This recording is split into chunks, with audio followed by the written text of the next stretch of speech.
නැවතත් මගේ channel එකට ඔබව සාදරයෙන් පිළිගන්නවා. Basic English Grammar ඉංග්‍රීසි පාඩම් මාලාවේ 6 වෙනි පාඩම තමයි මේ විදිහට අරගෙන ආවිත් තියෙන්නේ.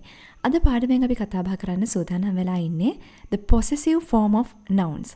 මොකක්ද මේකේ අර්ථය? සමහර නාම පද තියෙනවා. අපි ඒ නාම පද ඔස්සේ අයිතිය හංගවනවා. මේ දේවල් වලට තමයි අපි possessive form of nouns කියන්නේ. ඉතින් අපි මේකේ description එක ඒ වගේම උදාහරණ බැලුවාම මේක වඩාත් පැහැදිලි වේවි. ඒ වගේම මතක් කරන්න කැමතියි මේක ඉතාමත් සරල පාඩමක්. මම හිතනවා මේ පාඩම සාමාන්‍ය පෙළ සහ උසස් පෙළ සිසුන්ටත් අනිවාර්යයෙන්ම වැදගත් වෙයි කියලා. මෙතන මම හැඳින්වීමක් කරලා තියෙනවා use the possessive form of a noun to show ownership. ඒ කියන්නේ නාම පදයක possessive form එක භාවිතා කරන්න කියලා අයිතිය හඟවන්න අවශ්‍ය නම්. හරි. දැන් නාම පද අපි singular සහ plural කියලා ඉගෙන ගත්තානේ.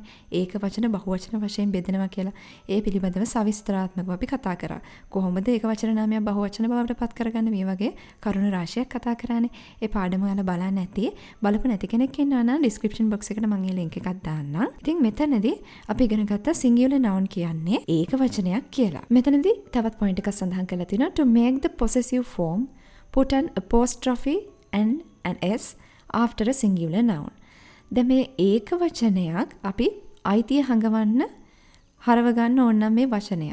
ඒක වචන නාමයක් අපි possessive form of noun එක කරගන්න මොකද්ද කළ යුත්තේ? මෙතන තියෙනවා put an apostrophe and an s. මෙන්න මේ කොමාවට තමයි අපි apostrophe කියන්නේ. විරාම ලක්ෂණ ගැන පාඩමක් තියෙනවා. අපි ඉදිරියේදී සම්බන්ධව කතා කරමු.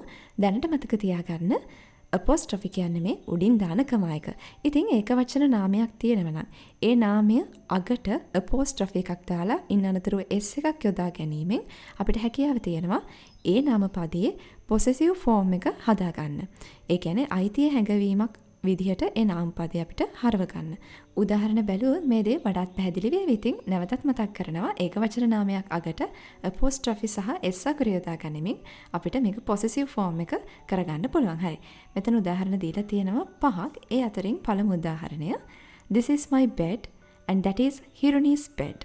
මොකද්ද මේකේ අර්ථය? This is කියන්නේ මේ තියෙන්නේ. එතකොට මේ වාක්‍යෙම තියෙනවා that is අර තියෙන්නේ. මේ තියෙන්නේ කියන්නේ this is. අර තියෙන්නේ කියන්නේ that is. හරි. This is my bed. මේ තියෙන්නේ මගේ ඇඳ. And that is Hiruni's bed. අර තියෙන්නේ හිරුනිගේ ඇඳ. my bed. මෙතනදී සඳහන් කරන්නේ මගේ ඇඳ කියලා නේද? මෙතනදිත් අයිතිය හංගවනවනේ මේ ඇඳ කාගේද? මගේ ඇඳ කියලා තමයි කියන්නේ. නමුත් මෙතනදී මේක මම අන්ඩර්ලයින් කරන්න නැති හේතුව තමයි my කියන එක අද පාඩමේ ඇතුළත් වෙලා නැහැ. ඒක අපි කතා කරන්නේ ඊළඟ පාඩමෙන්. ඒ නිසා my කියන එකෙත් අයිතික හංගවන වචනයක් කියලා මතක තියාගෙන අපි බලමු අන්ඩර්ලයින් කරලා තියෙන වචනය මොකක්ද කියලා. Hiruni's. හිරුනිගේ ඇඳ කියලා අපි සඳහන් කරනකොට හිරුනි කියන්නේ ඒක වචන නාමයක්. ඒත් එක්කම ඒක අගට අපි apostrophe සහ s යොදාගෙන හිරුනිගේ කියන අර්ථය ලබාගෙන තියෙනවා. Hiruni's. මෙන්න මේ වගේ තමයි අයිතිය හංගවන්න. හිරුනිගේ කියන අර්ථය මෙතනට ලබාගෙන තියෙන්නේ. ඉතින් ඔබට වඩාත් පැහැදිලිද කියලා මම හිතනවා.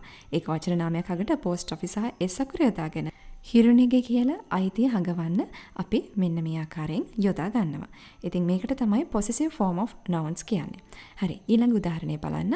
We all like dad's cooking. dad කියන්නේ තාත්තා. තාත්තා කියන කෑම වලට අපි හැමෝම කැමති වගේ අර්ථයක් මෙතනින් ලබා දෙන්නේ. ඉතින් මෙතනදී තාත්තාගේ කියලා කියන්න අපි dad කියන වචනේ අගට apostrophe s කියන අකුර යොදාගෙන අපි dads කියලා මේක උච්චාරණය කරනවා. ඉතින් මේක තමයි possessive form of the noun. ඒත් එක්කම it is my job to collect everybody's plate after the meal. මෙතනදී සඳහන් කරන්නේ මගේ කාර්යය තමයි සියලු දෙනාම ආහාර ගත්තට පස්සේ ඔවුන්ගේ පිඟන් එකතු කරන එක. to collect everybody's plate. දැන් මෙතන everybody's කියන එක තමයි අපි මෙතන අන්ඩර්ලයින් කරලා තියෙන්නේ. දැන් everybody කියන වචනයෙන් හඟවන්නේ සියලු දෙනාගේම. දැන් සියලු දෙනාගේම කිව්වහම ඒක වචනද? ඒක ටිකක් confusing නේද? everybody කියන වචනේ ඒක වචන. ඒ පිළිබඳවත් මම ඉදිරියේදී කතා කරනවා. දැනට මතක තියාගන්න මේ everybody කියන වචනය indefinite pronoun එකක්. මේක ඒක වචන කියලා. ඉතින් මේ ඒක වචනේ අන්ඩර්ලයින් කරලා තියෙනවා. මෙතනදී apostrophe සහ s අකුර යොදාගෙන අපි සියලු දෙනාගේම පිඟන් කියන අයිතිය හංගවන්න. පිඟන් කාගේද? සියලු දෙනාගේම. මේ අයිතිය හංගවන්න තමයි මෙතන apostrophe සහ s අකුර යොදාගෙන තියෙන්නේ. හරි. ඊළඟ උදාහරණය The flies are buzzing around the cow's tail. හරි. ඉතින් මෙතනදී අර්ථ දැක්වෙන්නේ ගවයාගේ වලිගේ වටේට මැස්සන් සිටින බව. ඉතින් මැස්සෝ පියාඹනවා. අපි කියන්නේ buzzing කියලා මේ මැස්සොන් පියාඹනවට. ඉතින් the flies are buzzing around the cow's tail කියන්නේ මෙන්න මේ අර්ථය. ඉතින් කාගේද මෙතන වලිගේ ගවයාගේ.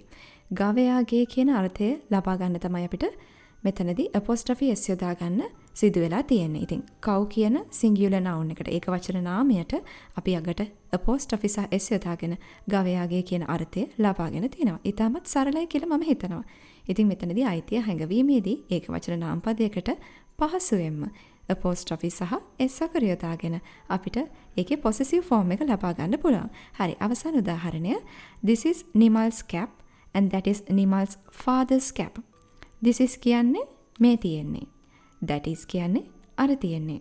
ඒක ගැන අපි කලිනුත් කතා කරානේ. ඉතින් මේ තියෙන්නේ නිමල්ගේ තොප්පිය, Nimal's cap. නිමල්ගේ තොප්පිය කාගේද? නිමල්ගේ. එතකොට තමයි අපි නිමල් කියන එක වචනයට apostrophe s යොදාගෙන Nimal's කියලා මෙතන යොදාගෙන තියෙන්නේ, අන්ඩර්ලයින් කරලා තියෙනවා. ඒත් එක්කම that is Nimal's father's cap. දැන් මේ possessive form එක වාක්‍යයක දෙතුන් වතාවක් තියෙන්නත් පුළුවන්. මේ දෙත් හොඳින් මතක තියාගන්න. මේ උදාහරණෙම අපි මේ වීඩියෝ එකේ ඉදිරියේදී තවත් පැහැදිලි කරනවා. දැනට මතක තියාගන්න. දෙක තුනක් තියෙන්නත් පුළුවන් එකම වාක්‍යයක possessive form of nouns. හරි. ඊළඟට තියෙනවා that is Nimal's father's cap. අර තියෙන්නේ නිමල්ගේ පියාගේ තොප්පිය. එතකොට මෙතන නිමල්ගේ කියලා නැවත සඳහන් වෙලා තියෙනවා. එතකොට apostrophe s යොදාගෙන තියෙනවා. ඒ වගේම පියාගේ. පියාගේ කියන්නේත් අපි අයිතිය හංගවන එකක්නේ. ඉතින් පියා කාගේද? නිමල්ගේ. එතකොට තොප්පිය කාගේද? නිමල්ගේ පියාගේ. අන්න ඒ ආකාරයෙන් අයිතිය හැඟවීමේදී මෙතන father කියන වචනයටත් apostrophe සහ s යොදාගෙන possessive form එක අරගෙන තියෙනවා. මම හිතනවා මේ කරුණ ටික ඉතාමත් සරල ඇති කියලා. ඉතින් මේත් එක්කම දැනගන්න ඕනේ අපි my කියන වචනය ඊළඟ පාඩමෙන් කතා කරනවා. ඒ වගේම everybody කියන්නේ singular noun එකක් කියලාත් දැනට මතකයේ තියාගන්න. ඊළඟට how do you make the possessive form when two names linked by and are the owners? මොකද මේකෙන් අර්ථ දක්වන්නේ? දැන් කොහොමද අහනවා අපි possessive form එක ලබා ගන්නේ නම් දෙකක් and කියන වචනයෙන් එකතු වෙලා තිබ්බොත්. ඒ නම් දෙක ඇතුළත් පුද්ගලයා අයිතිකාරයෝ නම් ඕනර්ස්ලා නම්. එතනදිත් අපි කරන්නේ s අකුර අගට යොදා ගන්නවා දෙවෙනි නමට. මම හිතන උදාහරණ බැලුවොත් මේක වඩාත් පැහැදිලි වෙවි කියලා. මෙතන සඳහන් වෙලා තියෙනවා නම් දෙකක්. ලිහිණි and චමත්. දැන් මෙතනදී and කියන වචනය මේ නම් දෙක අතරට භාවිතා කරලා තියෙනවා. සහ කියන අර්ථයෙන් මේ and කියන එකෙන් යොදාගන්නේ අපි. එතකොට ලිහිණි සහ චමත් මෙතන තියෙන්නේ නම් දෙකක්. මෙන්න මේ වගේ අවස්ථාවක් ආවොත් වාක්‍යයක and කියන වචනය නම් දෙකක් මැදට ඇවිත් මෙන්න මේ වගේ නම් දෙකක් තිබිලා අපිට අයිතිය හඟවන්න අවශ්‍ය වුණොත් අපි මේ වචන දෙකේම apostrophe s දානවද? නෑ, එහෙම කරන්නේ නෑ. නම් දෙකක් තියෙනවා නම් ලිහිණි and චමත් මේ වගේ නමක් තියෙනවා, ඊළඟට and කියන වචනය තියෙනවා, ඊළඟට තවත් නමක් තියෙනවා නම් මෙන්න මේ ආකාරයෙන් තමයි අපි possessive form එක හදාගන්නේ. කොහොමද? පළමු නමට අපි කිසිම හානියක් කරන්නේ නැහැ. and කියන වචනෙට පසුව තියෙන නම අපි අයිතිය හඟවන්න යොදා ගන්නවා. ඒ කියන්නේ දෙවෙනි නමේදී තමයි අපි apostrophe s යොදාගන්නේ. මෙතන කියන්නේ ලිහිණි and chamat's house is very big. ලිහිණිගේ සහ චමත්ගේ නිවස විශාලයි කියලා තමයි කියන්නේ. ඉතින් විශාල කාගේ ගෙදරද? ලිහිණිගේ චමත්ගේ. මේ දෙන්නටම මේ ගෙදර අයිතියි. ඉතින් ඒ වුණාට අපි ලිහිණි කියන වචනෙට apostrophe s යොදාගෙන චමත් කියන වචනෙටත් apostrophe s යොදාගන්නේ නැහැ. මේ වගේ නම් දෙකක් තියෙනකොට දෙවනියට තියෙන නමට විතරයි apostrophe s යොදාගන්නේ. මම හිතනවා වඩාත් පැහැදිලි කියලා. හරි, තවත් උදාහරණයක් මෙතන තියෙනවා. Samita and Jude. මෙතනත් නම් දෙකක් සඳහන් වෙලා තියෙන්නේ. එහෙම නේද? Samita and Jude's dad works at the shoe factory. සපත්තු ෆැක්ටරි එක වැඩ කරනවලු. කාගේ පියාද? සමිතගේ සහ ජූඩ්ගේ පියා. ඉතින් මේ පියා කාටද අයිති? එතකොට සමිතට සහ ජූඩ්ට. මෙතනදී අයිතිය හඟවන්න අපි දෙවැනි නමට විතරක් apostrophe s යොදාගෙන තියෙනවා. ඉතින් මතක තියාගන්න නම් දෙකක් තියෙනවා නම් නම් දෙක මැද and කියලා සම්බන්ධ කරලා තියෙනවා නම් නම් දෙකේ වගේම අපි කියන දේ අයිතිය මේ දෙදෙනාටම අයිති නම් අපි භාවිතා කරන්නේ apostrophe s මේ වාක්‍යේන දෙවැනි පුද්ගලයාගේ නමට පමණක් බව. හරි, ඊළඟ point එක.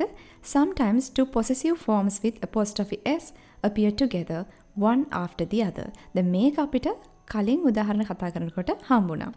ඒ කියන්නේ සමහර අවස්ථාවන් තියෙනවා එකම වාක්‍යෙ මේ possessive forms යොදා ගන්නවා කිහිප අවස්ථාවකම. කලින් උදාහරණයක් කතා කරානේ අපි this is Nimal's cap and that is Nimal's father's cap කියන example එක. හරි, අපි තවත් උදාහරණයක් බලමු. This is Shan's brother's ball. එතකොට මෙතනදී සඳහන් කරන්නේ මේ පන්දුව ෂාන්ගේ මල්ලිගේ. ඉතින් මෙතනදී පන්දුව කාගේද? ෂාන්ගේ මල්ලිගේ. එතකොට මල්ලි කාගේද? ෂාන්ගේ. බෝලේ කාගේද? ෂාන්ගේ මල්ලිගේ. හරි. ෂාන්ගේ මල්ලිගේ කියලා මෙතන අර්ථය හගවන්න ෂාන්ස් කියලත් බ්‍රදර්ස් කියලත් භාවිතා කරලා තියෙනවා. දැන් නිකම්ම මෙතන බ්‍රදර්ස් කිව්වොත් අපෝස්ට්‍රොෆි එකක් නොදා ඒක බහුවචන වෙනවා.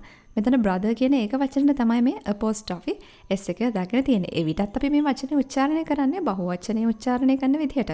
බ්‍රදර් කියන එකේ බහුවචනේ බ්‍රදර්ස් නේ. ඉතින් මෙතනදී අපෝස්ට්‍රොෆි s යොදාගත්තම අපි උච්චාරණය කරන්නේ බ්‍රදර්ස් යනුවෙන්. ඊළඟට තියෙනවා Kavin's teacher's house has a swimming pool. මෙතනදී කියන්නේ කවීන්ගේ ගුරුතුමියගේ නිවසේ තියෙනවා පිහිනුම් තටාකයක්. එතකොට පිහිනුම් තටාකයක් තියෙන්නේ කාගේ නිවසේද? කවීන්ගේ ගුරුතුමියගේ. ඉතින් මෙතන කවීන් කියන එක වචනේ එහා පැත්තෙත් අපි apostrophe s යොදාගෙන teachers කියන වචනේ ගුරුතුමියගේ කියනත් teacher apostrophe s යොදාගෙන තියෙනවා. මෙන්න මේ ආකාරයෙන් possessive form එක එකම වාක්‍යයේ කිහිප අවස්ථාවකම දකින්නට ලැබෙන අවස්ථාත් තියෙනවා කියලා මතකේ තියාගන්න. දැන් අපි ඒක වචන ගැන කතා කරලා ඉවරයි. අපි බලමු කොහොමද මේ බහුවචනයක් possessive form එක බවට පත් කරගන්නේ කියලා. මෙතන point එකක් සඳහන් කරලා තියෙනවා after plural nouns that don't end in s. ඒ කියන්නේ බහුවචන නාම තියෙනවා s අකුරෙන් අවසන් නොවන. එහෙම ඒවා තියෙනව නේද? අපි කලින් පාඩමෙන් ඉගෙන ගත්තානේ. Use an apostrophe and an s to make the possessive form. දැන් බහුවචනයක් තියෙනවා නම් ඒක s අකුරෙන් අවසන් නොවිය යුතුයි. මේ වගේ අවස්ථාවකදී අපි පහසුවෙන්ම apostrophe s යොදාගෙන මේක possessive form එක බවට පත් කරගන්නවා. උදාහරණ බැලුවොත් පැහැදිලි වේවි. apostrophe s යොදාගෙන the children's කියලා මෙතනදී යොදාගෙන තියෙනවා. දැන් child කියන්නේ ඒක වචනය. ළමයා. එතකොට ළමයි කියලා කියන්නේ අපි children. s අකුරක් යොදා ගන්න නෑනේ. children කියලානේ අපි කිව්වනේ. වචනෙට කිසිම හානියක් නොකර අපි වචන පිටින් මේක බහුවචන කරනකොට වෙනස් වෙනවා කියලා. children තමයි බහුවචන නාමය. ඉතින් මෙතන අගට s අකුරක් යොදාගෙන නැති නිසා අපිට පහසුවෙන්ම පුළුවන් මේ බහුවචනයේ අගට apostrophe සහ s යොදාගෙන මේක possessive form එක කරගන්න. The children's room is always messy. මේකේ අර්ථය ළමයිගේ කාමරේ කොයි වෙලෙත් හැඩි වෙලා කියන එක. හරි. Some people's houses are bigger than ours. සමහර මිනිස්සුන්ගේ ගෙවල් අපේ ගෙවල් වලට වැඩිය විශාලයි කියලා කියනවා. එතකොට මෙතන person කියන්නේ එක පුද්ගලයෙක්ට. එතකොට ඒකේ ඒක වචනේ බහුවචනේ තමයි people කියන්නේ. people කියලා ලියා දක්වනකොටත් අගට s අකුරක් නැහැනේ. ඉතින් මේ බහුවචනේත් ඔයාලට පහසුවෙන් අගට apostrophe s යොදාගෙන මෙන්න මේ possessive form එක හදාගන්න පුළුවන්. ඊළඟට තියෙනවා men's voices are deeper than women's voices. පිරිමි පුද්ගලයන්ගේ හඬ ගැඹුරුයි කියනවා ගැහැණු පුද්ගලයන්ට වැඩිය. ඒක ඔබ දන්නවනේ. ගැඹුරු කටහඬ වල පිරිමි පුද්ගලයන්ට තියෙන. ඉතින් මෙතනදී පිරිමි පුද්ගලයා කියන්නේ man. ඔබ දන්නවා ඒක. ඒක තමයි ඒක වචන පදේ. එතකොට ඒක බහුවචන කරන්න අපි men කියලා තමයි සඳහන් කරන්නේ. එතකොට men කියන වචනය අගට s අකුරක් නැහැනේ බහුවචනේ වුණා කියලා. මේ වගේ අවස්ථාවකදී මෙන්න මේ බහුවචන වලට අපිට පුළුවන් apostrophe s යොදාගෙන men's කියලා possessive form එක හදාගන්න. ඒත් එක්කම woman කියන්නේ ඒක වචන නාමය. ගැහැණු පුද්ගලයාට අපි කියන්නේ woman. WOMAN. මේක පටලව ගන්න එපා. WOMAN කියන්නේ ඒක වචන පදය.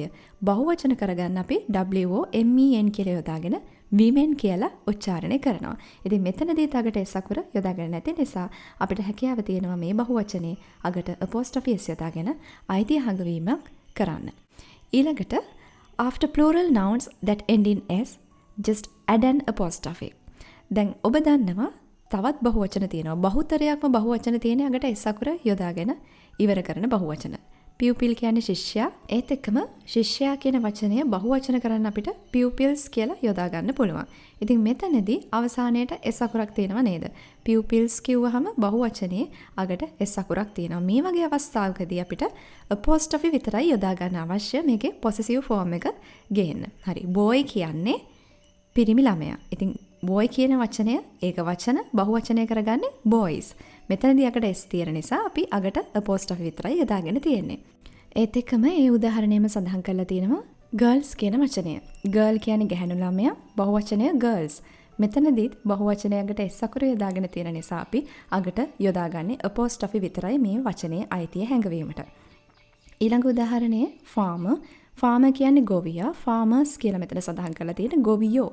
එතකොට මෙතනදිත් අගට s අකුර යොදාගෙන තියෙන හින්දා අපි apostrophe පමණයි අගට යොදාගන්නේ. ඒත් එක්කම මම මෙතන උදාහරණවල අර්ථය සඳහන් කරගෙන යන්න. The pupils' desks are arranged in rows. මෙතනදී අර්ථ දැක්වෙන්නේ සිසුන්ගේ මේස පිළිවෙලින් පේලියට සකස් කරලා තියෙනවා කියලා. ඒත් එක්කම the boys bedroom is bigger than the girls bedroom. පිරිමි ළමුන්ගේ කාමර විශාලයි කියනවා ගැහැණු ළමයිගේ කාමරවලට වැඩිය.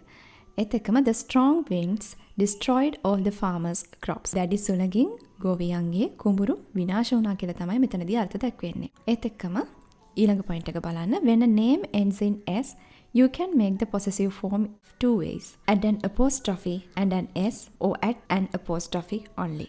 දැන් මෙතනදී සඳහන් වෙන්නේ දැන් නමක් තියෙනවා නම් s අකුරෙන් ඉවර වෙන. දැන් අපි කිව්වා plural noun ඒ කියන්නේ බහුවචන නාමයක් අගට s අකුරෙන් ඉවර වෙනවා නම් අපි apostrophe විතරයි භාවිතා කරන්න කියලා. නමුත් සමහර නම් තියෙනවා නේද s අකුරෙන් ඉවර වෙන. මම ඉංග්‍රීසි නම් කිහිපයක් මෙතන සඳහන් කරලා තියෙනවා. ජේම්ස් කියන නම අවසන් වෙන්නේ s අකුරෙන්. මේ වගේ අවස්ථාවක් වුණා මොකද කරන්නේ? එතකොට අපිට ක්‍රම දෙකක් තියෙනවා ලියා දක්වන්න පුළුවන්. අපි කලින් ඉගෙන ගත්ත ක්‍රම දෙකම භාවිත කරන්න පුළුවන්. හැබැයි නමක් අගට s අකුර යොදාගෙන තියෙනවා නම් විතරයි. දැන් මෙතන ජේම්ස් කියන්නේ නමක්.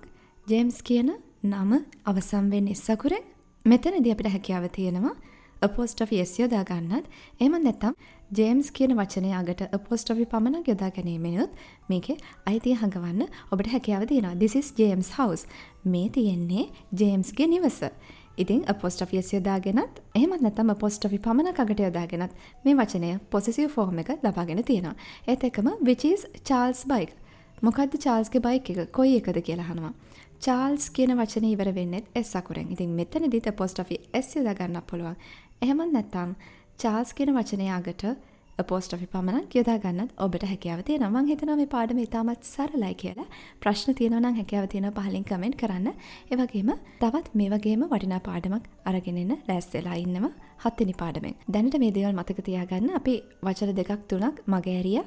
ඒ වචන ඊළඟ පාඩමෙන් ඉගෙන ගන්නවා. එහෙනම් වීඩියෝ එකට අනිවාර්යෙන් ලයික් කරන්න, යාළුවෝ අතර ෂෙයා කරන්න.